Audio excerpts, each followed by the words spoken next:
From Buildings, and I'm here with Renee from Formica, and today we're going to be talking about the HardStop Decorative and Protective Panels. Renee, can you kind of show me how these work?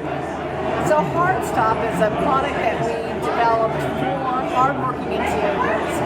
HardStop, instead of the brown line that you're used to in laminates, HardStop is actually a fiberglass core that we treat specially to give us Class A fire rating plus impact resistance. It's a very durable product. This product is wall protection.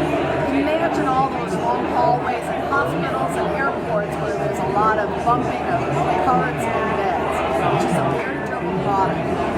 It's also very easy to install. Unlike laminate where you need to glue it onto a substrate, MDF, or particle board, this product can be glued directly to the wall, directly to drywall. So it's a very easy installation. We offer a full kit of trim that allows you to trim it out, or you can actually just seam it with some color matching seam kit.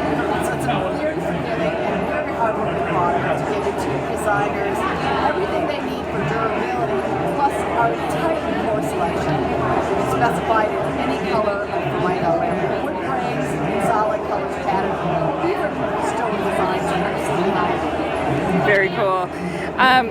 Where do you see this being used the most? So this is being used in areas that are very hardworking and in areas that have a lot of impacts, cars banging against the walls. So I see it being used in hospitals, healthcare, senior